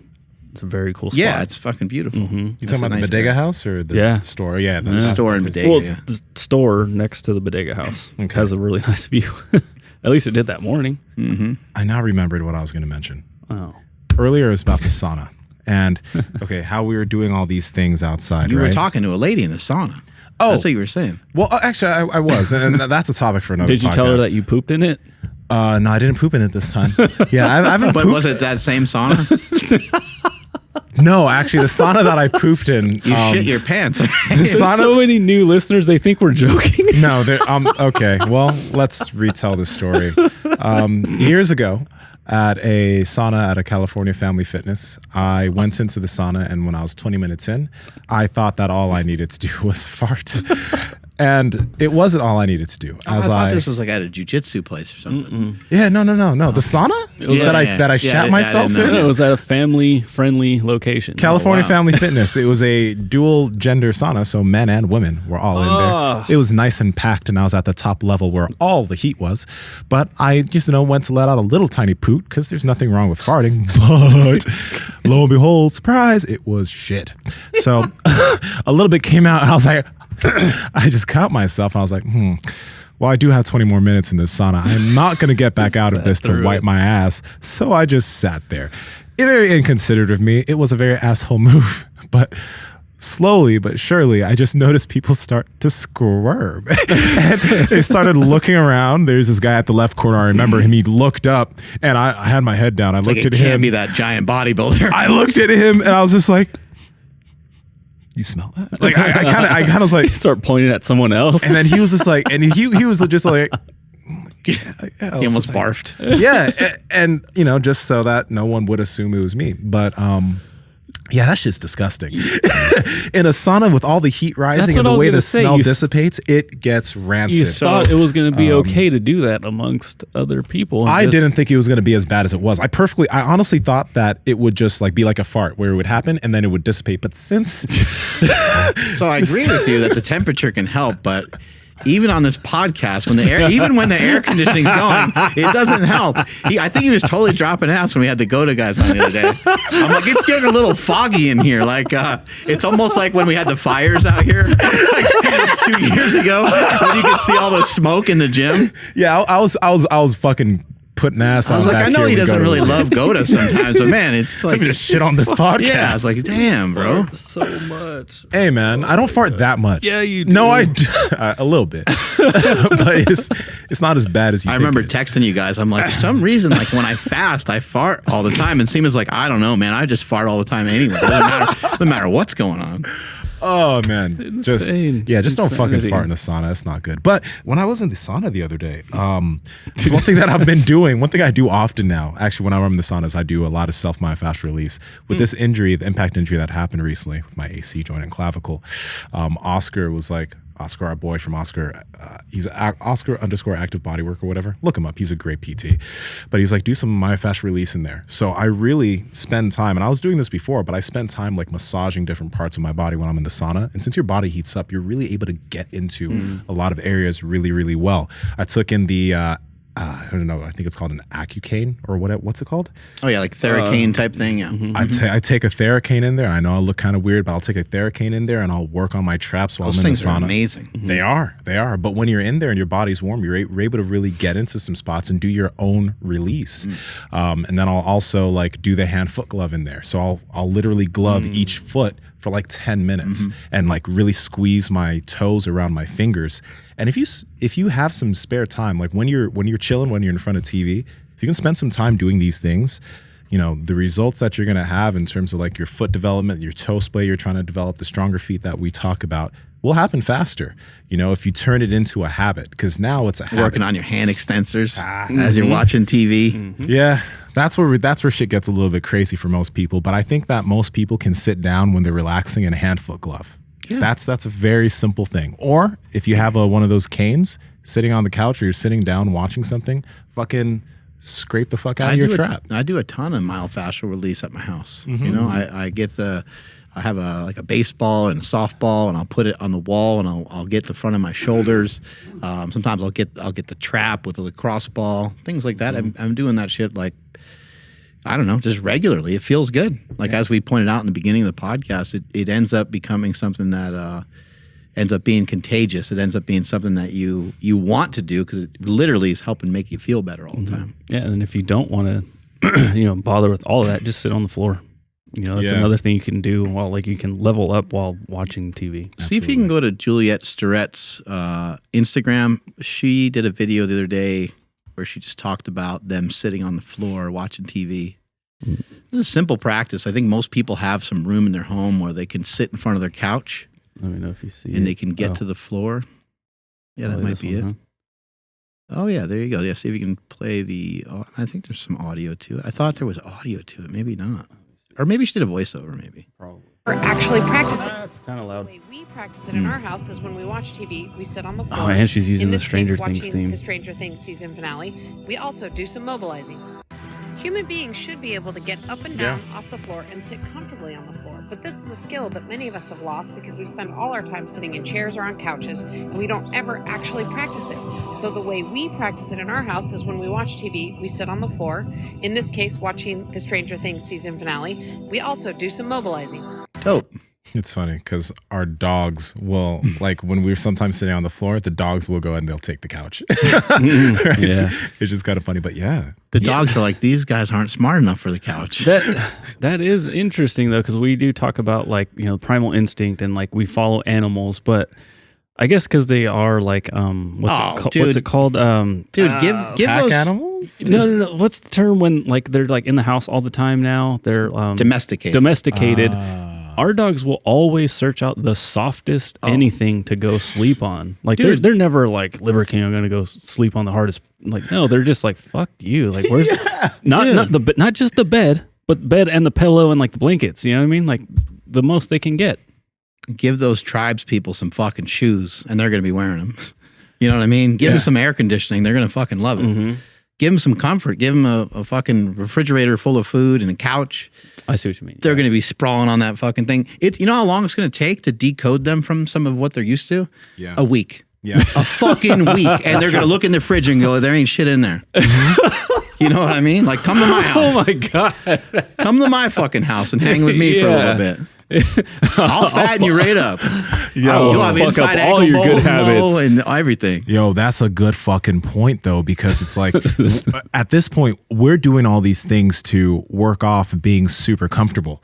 We're doing all these things to work off having a lot of luxuries that, you know, Cushion, nice cushion. nice yeah. cushion, because there's all this reference to, you know, primal people and tribe people, and there's a lot of shit that they're doing right, but there is a bit of a fight against like, okay, we want to go to that, but if they had this, they'd be like, fuck are you doing on the ground? You have this comfortable couch, lie down and relax. Dude, take some of those motherfuckers to Old Country Buffet, and they would be like, "What in the hell?" They would think it's the greatest time ever. The fucking like you can have as much dessert as you want and shit like that. Yeah, They're like, wait, they bring that to me as I sit down? in this comfortable seat. All you can eat pasta. at Why would you fucking, guys ever leave? Right? But the thing is, they're right. Most people don't leave. Oh, yeah. fuck. Take us on out of here, Andrew. Ooh, Golden Corral though. Oh shit. That's what I mean. Golden Corral was so good. I haven't had that in so many years, but They that have shit's dangerous. That chocolate fountain thing just always going. Like, bruh. Golden Corral. Yeah. All right, everybody. Thank you for checking out today's episode. Please slap the shit out of that like button. We would sincerely appreciate that. Drop us a comment down below on anything you guys heard today, and subscribe if you guys are not subscribed already. And also, please follow the podcast at MB Power Project on Instagram, TikTok, and Twitter. My Instagram, TikTok, and Twitter is at I am Andrew Z. Nsima, where you at? Mark, did you say this was Brad's chocolate? We did, but we Palm didn't Street. just explain too much about Well, it. I don't know if he sells it, but I think it's just Brad loves chocolate. He loves dark chocolate, and that's one of his favorite ones. That's really good. I know that chocolate. is his macadamia nut thingy though. Oh, okay, so that's just a recommendation. The interesting thing about this chocolate, I will say, I'm not a chocolate connoisseur, but what I do know is like Hershey's tastes Like like bullshit. it doesn't taste like bullshit. Hershey's milk chocolate, it's like It's dope. there's a tasty chocolate aspect to it. This is like it's like chocolate, you know, it's like classy chocolate. You know, it's like Hershey's Making is my soda. eyes water. It's so good. Hershey's Yeah. is like fucking soda, and this is a good red wine. Anyway, it's a good chocolate. Pump Street, if you guys want to fucking try it. But check out the Discord. Community is going to be popping in there. Community is popping in there. Hope this guys helps you out. Nsima Inyang on Instagram and YouTube. Nsima Inyang on TikTok and Twitter. Mark? Have you had the Dove dark chocolate? I have not, man. I'm not. Shit is I should try it. Smooth. What percentage though? Because I mean, you've noticed some of these You wanna chocolates go- have percentages. Yeah, you want to go above 80, I think. Above 80. And just the reason is that the higher the percentage, in my opinion, the less likely you are to really like.